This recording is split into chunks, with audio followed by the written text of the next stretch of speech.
ვინ არის მომხრე, რომ ჩვენი კომისიის მოთხოვნის შეუსრულებლობის და უკვე ცალსახად უარის თქმის გამო მამუკა ხაზარაძის საქმე გადაეგზავნოს საქართველოს პროკურატურას შემდგომი რეაგირებისთვის. ვინ არის მომხრე?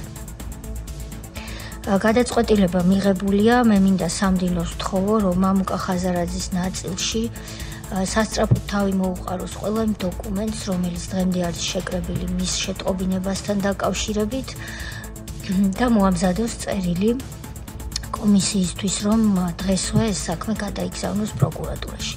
პარლამენტის დროებით საგამოძიებო კომისიამ, რომელსაც თეატრო ლუკიანი ხელმძღვანელობს, მიიღო გადაწყვეტილება, რომ მამუკა ხაზარაძის წინააღმდეგ პროკურატურაში შეიტანოს საჩივარი, რადგან მან უარი განაცხადა კომისიაზე მისვლასა და კითხვებზე პასუხის გაცემაზე. რაც შეეხება ბადრი ჯაფარიძეს, კომისიაზე მისვლის პერიოდად მათ 25 მარტის 16 საათი დაუწესდა, თუმცა ხაზარაძის მსგავსად მანაც უარი განაცხადა მონაწილეობის მიღებაზე. მამუკა ხაზარაძემაც და ბადრი ჯაფარიძემაც საპასუხო პოსტები Facebook-ზე გამოაქვეყნეს. ჩემთვის ცნობილი გახდა, რომ ქართული ოცნების პარტაქტივი, რომელიც თავის თავს პარლამენტის საგამოძიებო კომისიას უწოდებს, მიბარებს რაღაც ჩემთან სრულიად აბსურდულად და ხელოვნურად დაკავშირებული თემის ირგვლივ გამოძიებაზე. სურს ამასთან დაკავშირებით განცხადება გავაკეთო. მე არ მივიჩნევ ამ ეგრეთ წოდებულ საგამოძიებო კომისიას კანონის საფუძველზე შექმნილად. მიმაჩნია, რომ ეს არის ერთპარტიული დაჯგუფება, რომელიც ცილისწამების და მოგონილი ბრალდებებით პოლიტიკური ოპონენტების გაშავებას ცდილობს. ეს არის დაგეგმილი ცილისწამებული შოუ, რომელშიც მონაწილეობას არ ვაპირებ. მე სადეპუტატო მანდატი სწორად იმის გამო დავტოვე, რომ ეს არ არის ლეგიტიმური პარლამენტი. ეს არის გაყალბებული არჩევნების საფუძველზე ფორმირებული, ქმედუუნარო, ერთპარტიული დაჯგუფება და ეს ეგრეთ წოდებული საგამოძიებო კომისიაც არ არის კანონის საფუძველზე შექმნილი, რადგან ის ასევე არის ერთპარტიული. კანონი კი სრულიად სხვა პროცედურებს და შემადგენლობას მოიცავს. ამიტომ მე არ ვაპირებ მონაწილეობა მივიღო ჩემ წინააღმდეგ დაგეგმილ პროპაგანდისტულ კამპანიაში, რომლის ერთადერთი მიზანია არარსებული თემის ირგვლივ მოგონილი ცილისწამებული ვერსიის განვითარების საფუძველზე პოლიტიკური ოპონენტების, ამ შემთხვევაში ჩემი გაშავება.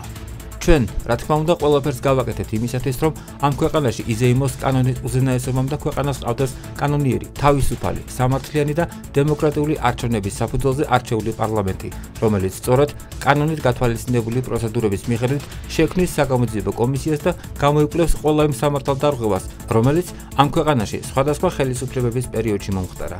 წერს ბადრი ჯაფარიძე. საგამოძიებო კომისიაზე მისვლას და ამ ცირკში მონაწილეობას, რა თქმა უნდა, არ ვაპირებ. ჯერ ბიძინა დაიბარეს, როგორც მთავარი დამფინანსებელი ნაციონალური მოძრაობის.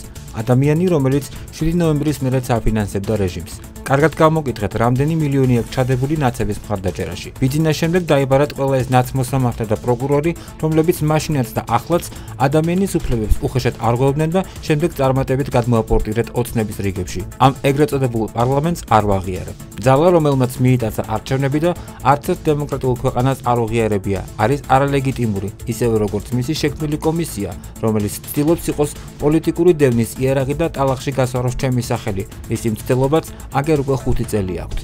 სამწუხაროა, რომ ოცნება ხალხზე საერთოდ არ ფიქრობს და ეკონომიკური კრიზისის ფონზე ხალხის ინტერესებზე ზრუნვის ნაცვლად ერთპარტიულ კომისიებს იგონებს. აქვე ვიტყვი, მიუხედავად ბიძინას დაქვემდებარებული მურუსიძის კლანური სასამართლოს არსებობისა, არასდროს გავქცევი ვარ მარცხსაჯულებას. ამ შემთხვევაშიც მივბრძანდით სასამართლოში და თუ რამე გაქვთ გასარჩევი, იქ გავარჩიოთ.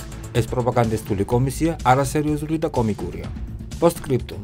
ოცნების პროპაგანდისტი ხელისუფლება ბოლო 5 წელია ცილისწამებულ ტყუილებს ავრცელებს ჩვენ წინააღმდეგ. სტრასბურგის სასამართლომ ჩვენი სარჩელი ჯერ კიდევ შარშან მიიღო წარმოებაში ოცნების მხრიდან ცილისწამებაზე. დაელოდეთ სტრასბურგის განაჩენს. წერს მამუკა ხაზარაძე. პარლამენტის საგამოძიებო კომისია სავარაუდოდ ბადრი ჯაფარიძის წინააღმდეგაც პროკურატურას მიმართავს.